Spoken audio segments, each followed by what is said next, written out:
Fitness के प्रति जागरूक करने के लिए ही फिट इंडिया अभियान की शुरुआत की गई। स्वस्थ रहने के लिए आज हर आयु, हर वर्ग के लोग योग को अपना रहे हैं।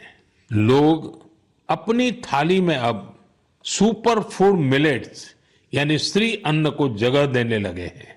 इन सभी प्रयासों का उद्देश्य यही है कि हर परिवार स्वस्थ हो।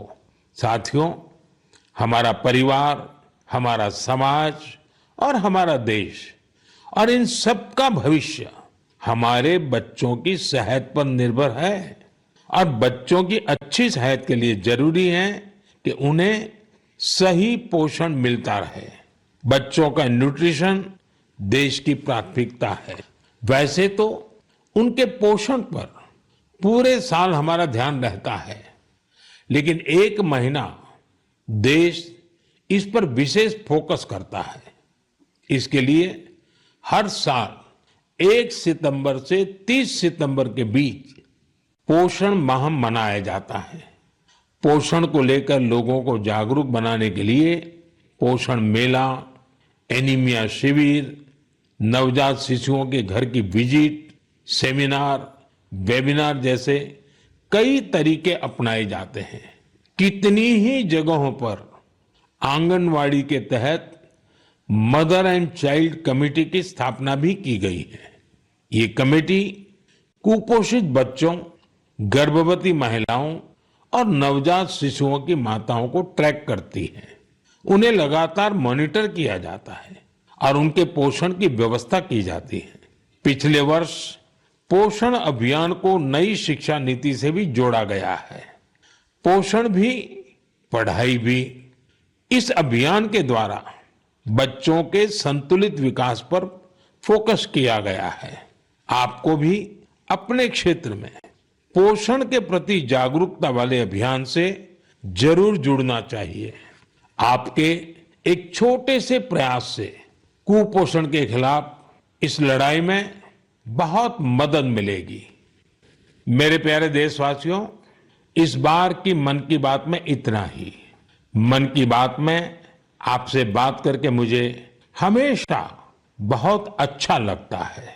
ऐसा लगता है जैसे मैं अपने परिवारजनों के साथ बैठ करके हल्के फुल्के वातावरण में अपने मन की बातें साझा कर रहा हूं, आपके मन से जुड़ रहा हूं।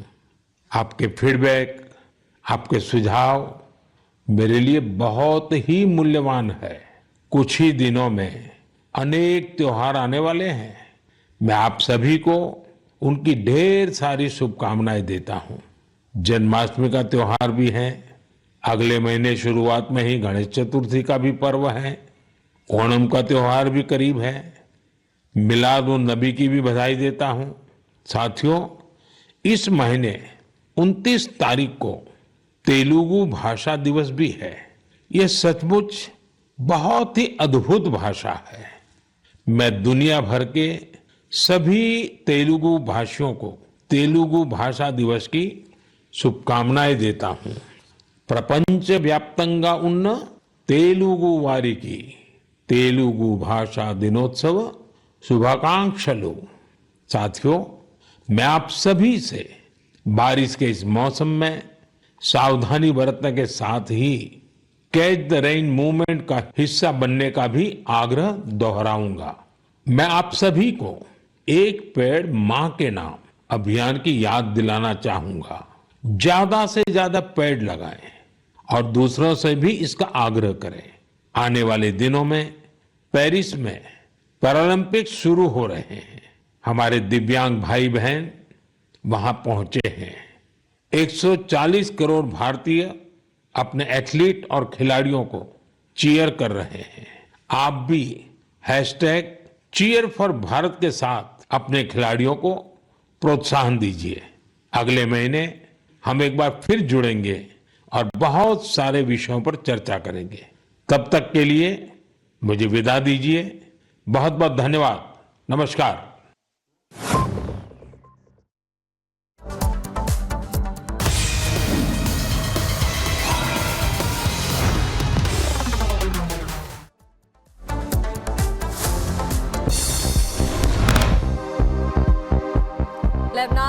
राफा के पास हुए कई विस्फोट, तस्वीरों में देखी गई मिसाइलें, इजराइल की तरफ से हुए ताबड़तोड़ हमले।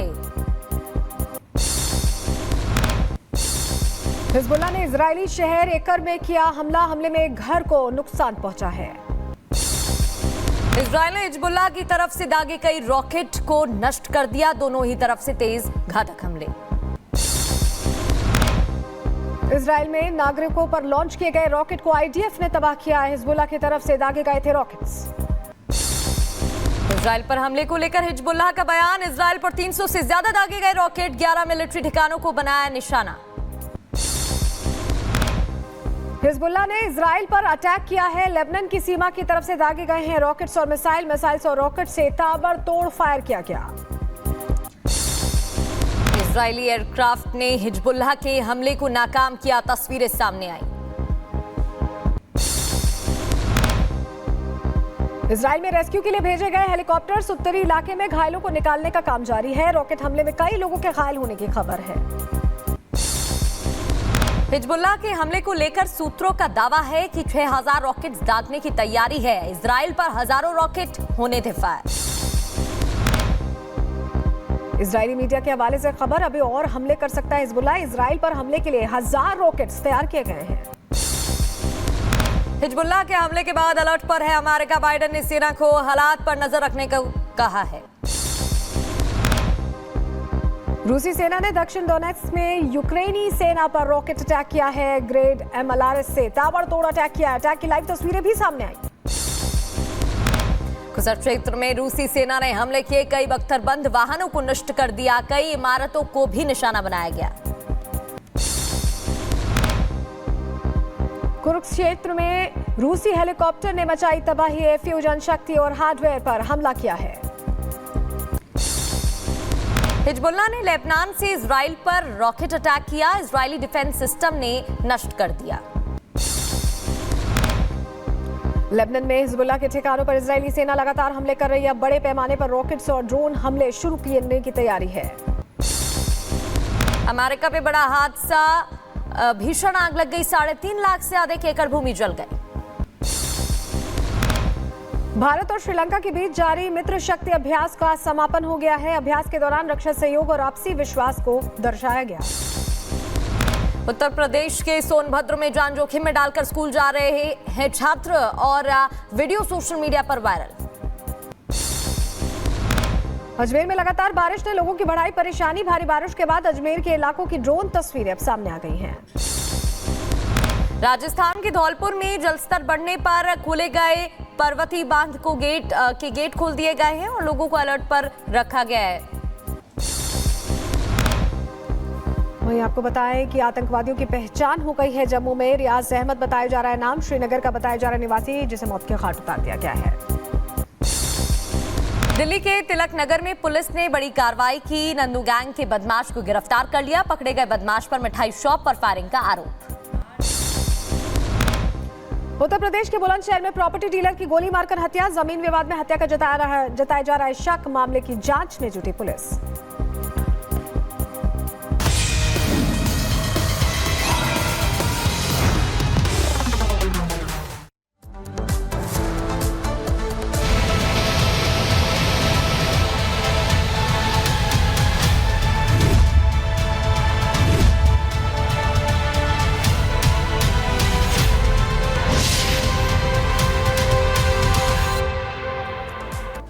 खबरों में आगे बढ़ते हैं, बात करेंगे सैलाब के कहर की, क्योंकि लगातार बारिश की वजह से लोगों की मुश्किलें इस वक्त बढ़ती हुई नजर आ रही है। महाराष्ट्र से खबर सामने आई, इसके अलावा उत्तर प्रदेश, अलग अलग जगहों से, साउथ की बात करें, पहाड़ों की बात करें, लोगों की मुश्किलें इस वक्त बढ़ रही है। पुणे की बात करें तो वहां पर भी देखिए डैम ओवरफ्लो हुआ, जिसकी वजह से कई शहर जो है वो हालात वहां पर खराब होते हुए नजर आ रहे हैं। आप तस्वीरें देख सकते हैं, सड़कें दरिया बन चुकी है, डैम खोले गए, घरों के घर डूब रहे हैं, लोग परेशान हो रहे हैं। नर्मदा टू गोदावरी उफान पर नदियां, और प्रशासन की तरफ से पहले ही अपील की गई थी लोगों से, क्योंकि बारिश ज़्यादा हो रही है, जो संवेदनशील इलाके हैं, नदी नाले हैं, उनसे आप दूरी बना कर रखिए, क्योंकि आपकी जान को खतरा हो सकता है।